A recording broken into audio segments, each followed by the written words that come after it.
Bonjour, c'est Fred, tipster du site gagnifutté.com. Donc dans cette vidéo, je vais passer à la loupe l'ensemble des matchs de la 9e journée de Ligue 2 pour le mardi 21.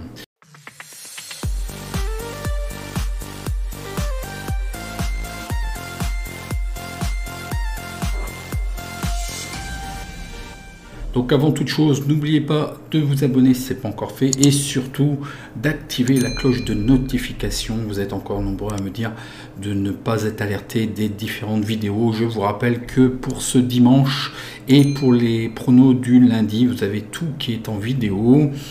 Alors un petit disclaimer, attention, vous prenez beaucoup de risques. Vous êtes 41 à avoir liké, 2 dislikers, ok.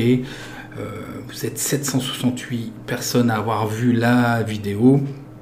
Donc j'ai bien vu que la Ligue 2, ça m'a permis en fait le compartimentage comme ça par championnat m'a permis de voir qu'en fait la Ligue 2 et la Bundesliga étaient les championnats les moins appréciés. Mais là, il y a un souci.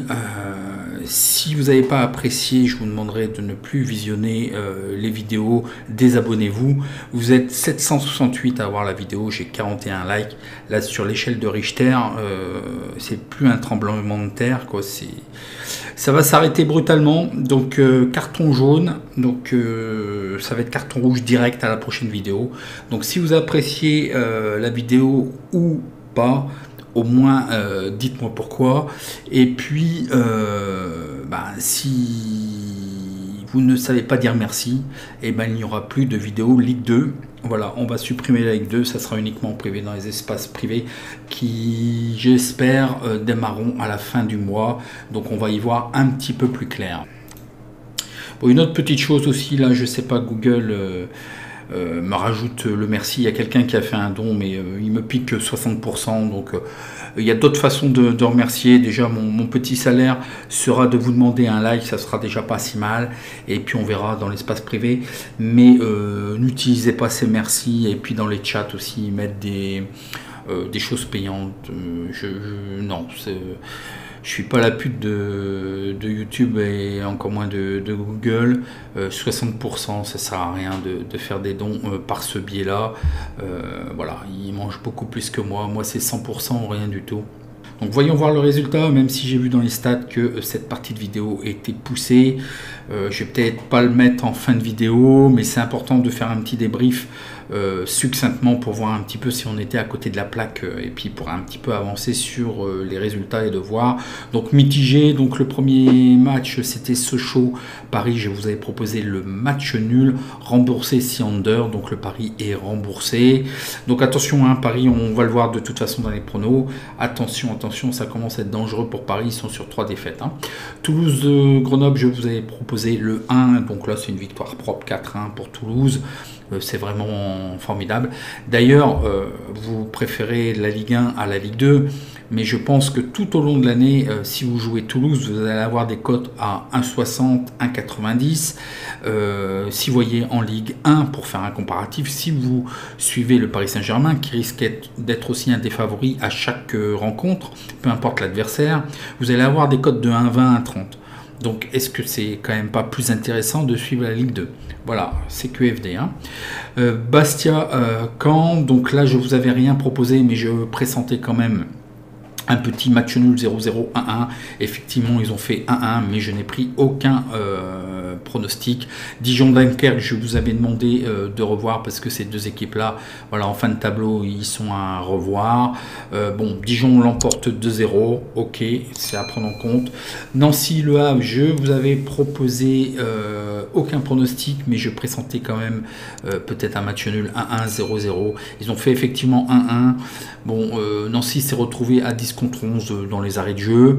Donc voilà, j'ai bien fait de rien de vous proposer. J'aurais été beaucoup plus sur le Havre. Nîmes-Amiens, je pressentais aussi une neutralité match nul.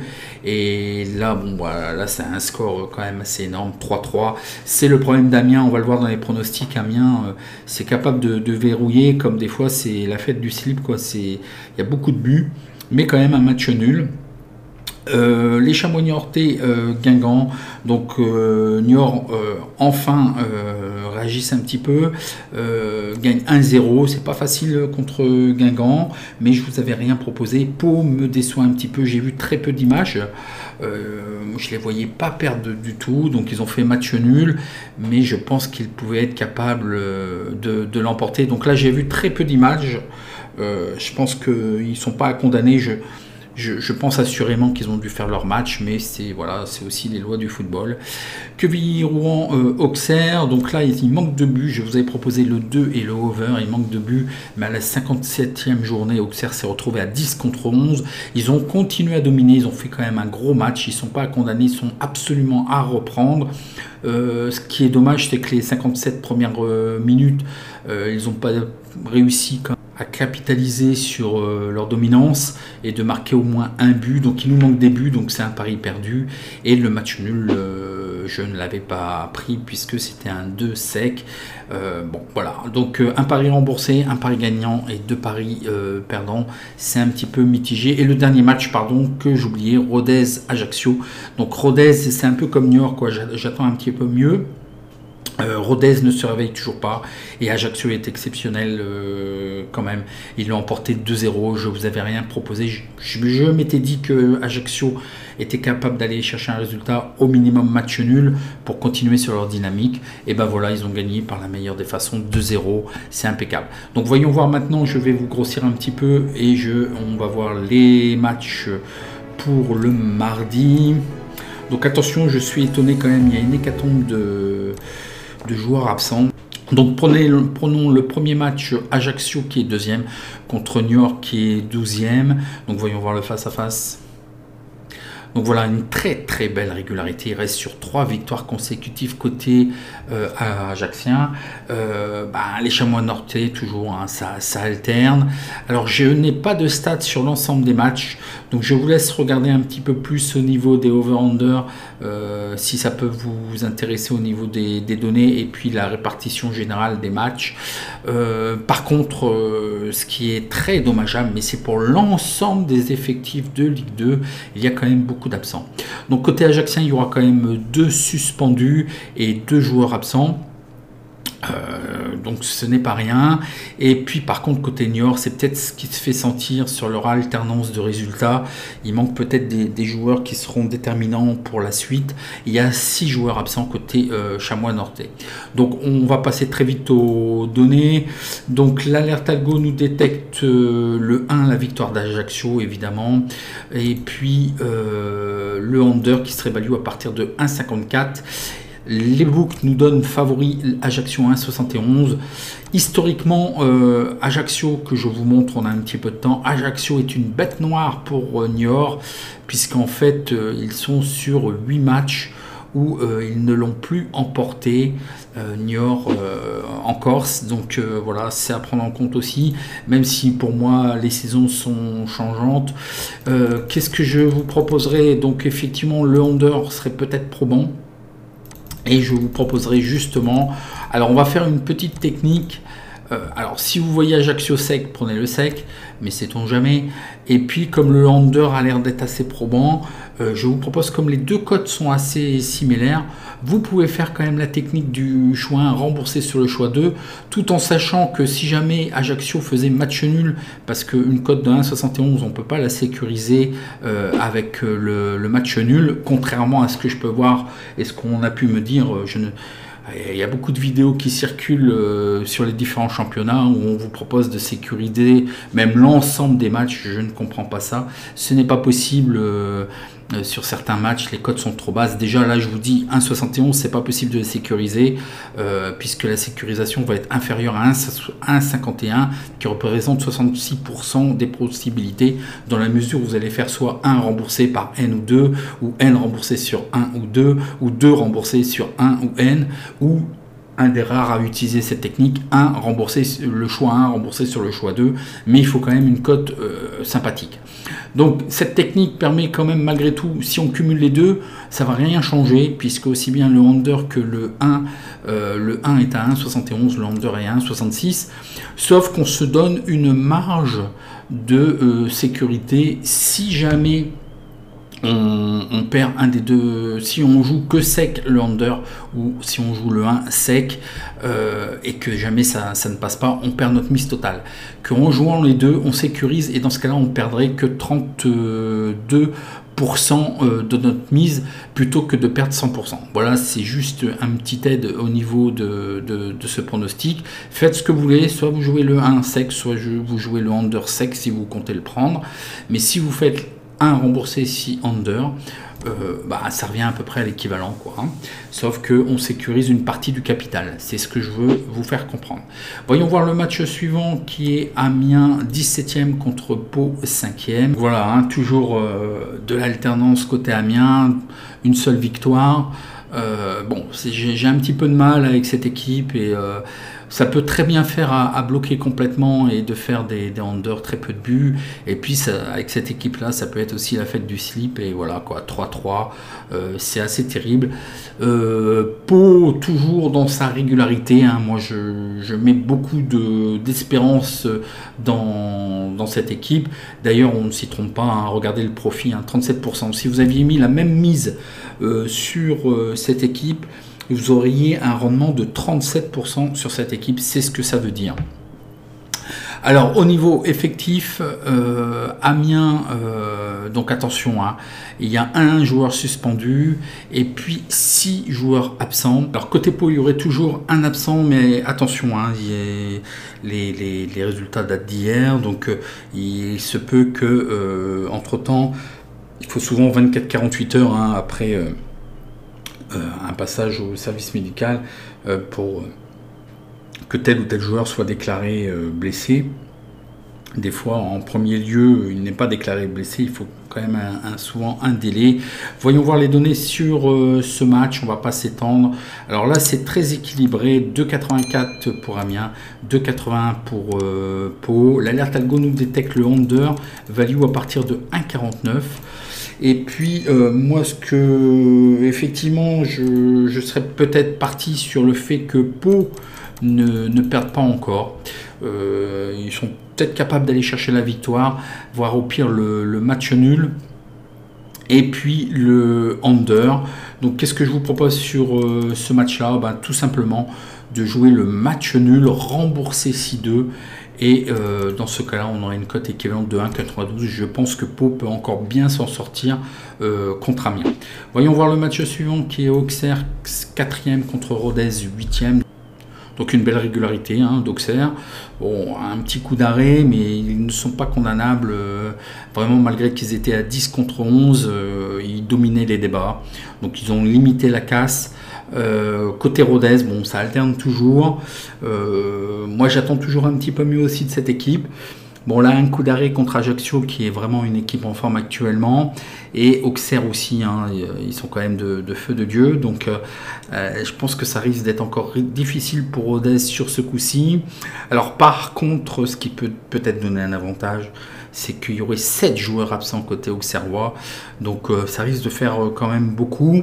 Par contre, côté Rodez, vous avez un suspendu, des prêts et puis 3 joueurs absents. Donc voyons voir les données sur ce match.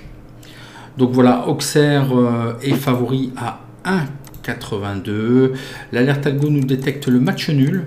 Est-ce que Rodez serait capable de faire quelque chose? Peut-être de profiter aussi des absents d'Auxerre. Il faudra peut-être revoir, hein, Auxerre, attention. Moi je les crois capables effectivement de gagner ce match, mais là 7 absents, ça risque peut-être de se faire sentir. Le under value à partir de 1,42, pourquoi pas. Là, sur ce match-là, je mettrai quand même un peu de réticence dans la mesure où quand même 7 absents, ça fait quand même beaucoup côté Auxerre. On ne sait jamais encore de se faire accrocher. On a vu que malgré tout, il dominait à 10 contre 11, mais sait-on jamais. Donc je ne prendrai rien sur ce match-là, même si je pense Auxerre peut-être encore limiter la casse avec un match nul, sait-on jamais. Voyons voir, il y a d'autres opportunités, donc passons sur ce match. Caen qui est 9e contre Dijon qui est 15e. Hein, Caen, après quand même un début de saison encourageant, là ça y est, c'est parti de travers.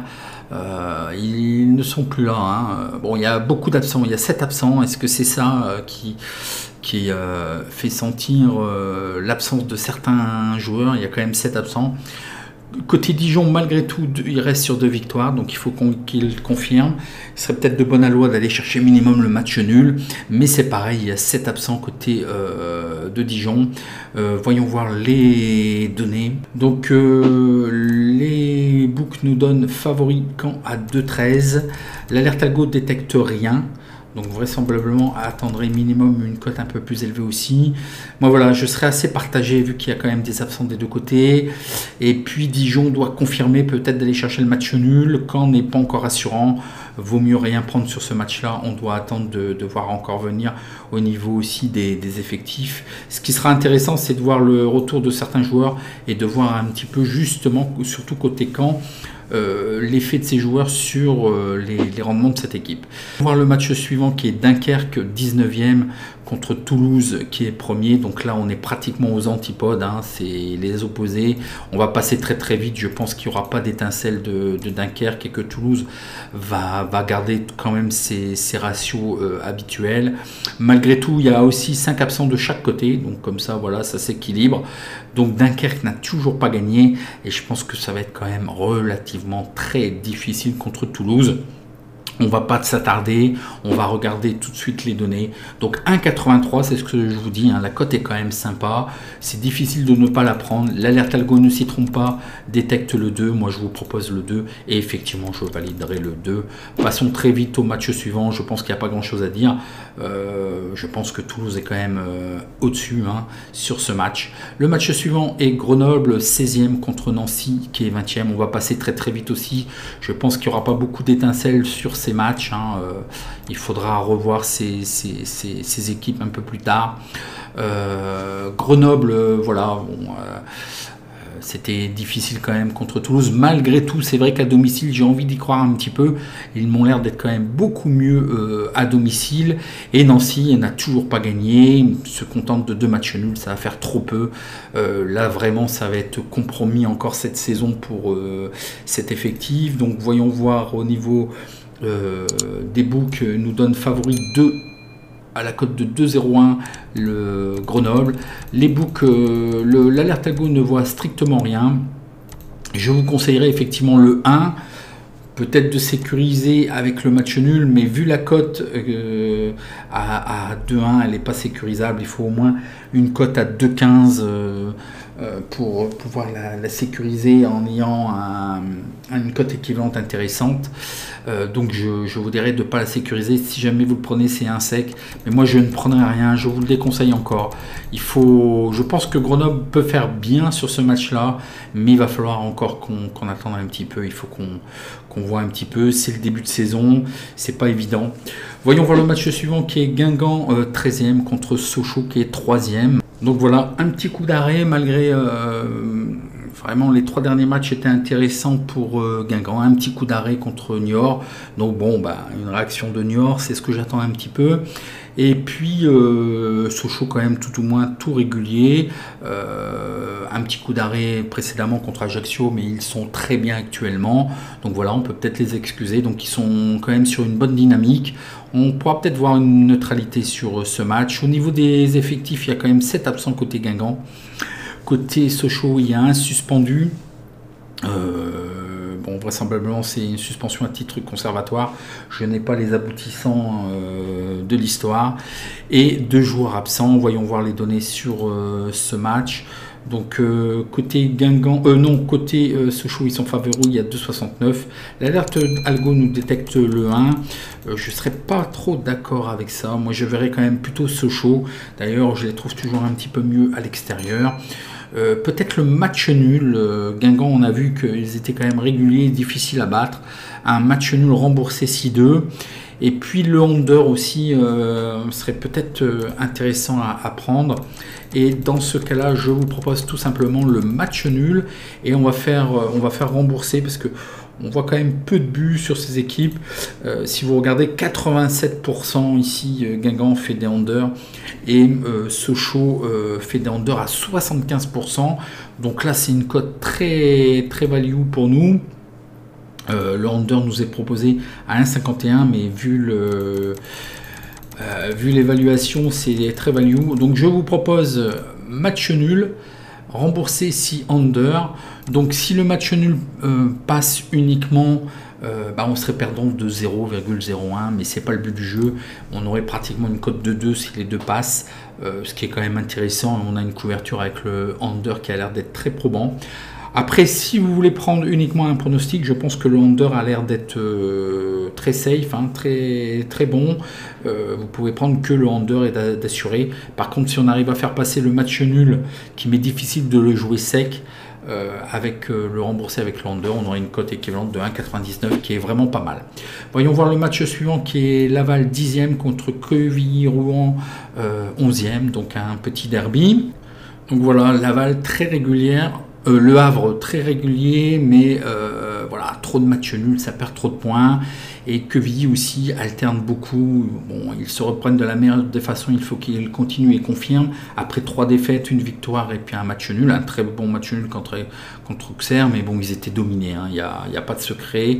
Au niveau effectif, attention, côté du Havre, ça va peut-être se faire sentir. D'ailleurs, peut-être une certaine neutralité sur ces équipes-là, et d'autant plus que c'est un derby. Souvent, vous me dites que un derby, c'est un match nul. Le Havre a un suspendu, un Boutaïb qui était déjà suspendu la journée dernière, et puis il y a encore 6 joueurs absents, donc ça fait beaucoup. Et puis côté Quevilly-Rouen aussi, il y a un suspendu il y a un retour, Sissoko qui serait de retour de suspension, et puis Benzé qui est suspendu, et Nazon, donc 2 suspendus, pardon. Et puis 4 absents, donc ça fait quand même beaucoup, hein, sur les 2 effectifs. Je pense que ça doit se faire sentir. Peut-être une neutralité effectivement sur ce match-là. Le Havre est donné favori à 2,03. L'Alert Algo trouve le 2. C'est assez étonnant, je verrais le contraire moi. Là je ne comprends pas. Peut-être une fin de série enclenchée sur Quevilly. Je ne sais pas ce qu'il l'Alert Algo a pu déterminer. Ça me semble un peu étonnant. Moi, j'aurais plutôt une neutralité, match nul, remboursé si 1. Bon, on a vu qu'il y avait quand même beaucoup d'absents. Le problème, c'est que le 1 est à 2,03, donc ce n'est pas sécurisable. Donc, je ne prendrai rien. Voyons voir le match suivant, qui est Paris, qui est 7e, contre Nîmes, qui est 6e. Donc, voilà, un gros coup d'arrêt. 3 défaites consécutives contre Paris, alors qu'ils ont quand même des ambitions de monter, hein. Et puis Nîmes, pareil à lui-même, quand même une belle régularité. Bon, je pense qu'ils auraient pu l'emporter contre Amiens, mais qu'est-ce que c'est le foot, hein, c'est comme ça. Côté des effectifs, attention, peut-être une neutralité aussi encore. Il y a un suspendu pour la deuxième journée de suspension côté Paris de Laura. Il y a 7 joueurs absents côté parisien, c'est beaucoup. Et il y a aussi un suspendu Martinez côté Nîmes. Et puis 7 joueurs absents aussi côté nîmois. Donc on va voir un petit peu les données. Je pense que ça va peut-être se neutraliser. Paris pour se rassurer, Nîmes pour rester sur la bonne dynamique. La cote de Paris est favori à 2-1. Et puis l'Alert Algo nous trouve le match nul, ça tombe bien. Et puis le under qui serait valu à partir de 1,58. Moi je pense que ces 2 effectifs vont se neutraliser. Par contre, basculer d'un côté comme de l'autre, je suis assez indécis. La cote de Paris n'est pas sécurisable, donc je m'abstiendrai sur ce match-là. Et ça sera à revoir. Mais je vois bien le match nul, hein. Voyons voir le dernier match qui est Valenciennes 18e contre Bastia qui est 14e. Donc Valenciennes, hein, et Bastia aussi, là ça a du mal, hein. Ça confirme rien du tout, ça ne reprend pas, ils restent tous les deux sur des matchs nuls. Je pense que les 2 saisons, ils sont à leur place en fait actuellement, hein. Les 2 saisons vont être difficiles pour ces 2 clubs. Au niveau effectif, alors là je ne sais pas ce qui se passe, est-ce que c'est le Corona Circus qui est passé par là? Il y a 12 joueurs, donc ça serait à voir. Moi, je vous conseille tout de suite un match comme ça avec 12 joueurs absents. Il faut rester à l'écart. Là, on peut rien voir, c'est pas possible. Ça va être vraiment une équipe avec des bouts de ficelle, et d'autant plus qu'ils ont un suspendu, hein, Almeida qui est suspendu côté Valenciennes. Côté Bastia aussi, Shore qui est suspendu et 5 joueurs absents, donc ça fait beaucoup. Alors on va pas insister trop sur ce match-là. Bastia est favori avec une cote de 2,64 et là l'Alert Algo me fait quelque chose d'extraordinaire. Le 1 et le 2, donc là il faut que je bloque ce type d'alerte parce que c'est pas possible. Là ça peut être un très bon outil pour avoir effectivement un avis sur le 1, le N ou le 2, mais là le 1 ou le 2 ça me semble assez étrange, et d'autant plus que là sur les derniers résultats l'Alert Algo se pénalise en doublant, et des fois ce sont deux pronostics perdants, donc il faut que je vois ça. Là ça me semble vraiment très improbable, certainement peu de buts aussi, effectivement, le under, match nul, mais ça pourrait bien basculer d'un côté comme de l'autre. Je vous propose absolument rien sur ce match là vraiment avec Valenciennes 12 absents, peut-être assurément, peut-être que le groupe effectivement de Bastia serait beaucoup plus sûr, et dans ce cas-là de prendre une belle cote, mais moi je serais de vous, attendons de voir, il y aura d'autres opportunités, il faut aussi savoir patienter. Donc voilà, c'était l'ensemble des matchs de Ligue 2. N'oubliez pas votre petit like, c'est très important si vous voulez avoir une vidéo de Ligue 2 pour la prochaine journée. Je répondrai à vos questions en commentaire. Et puis, je vous souhaite bon match et à la prochaine vidéo. Merci.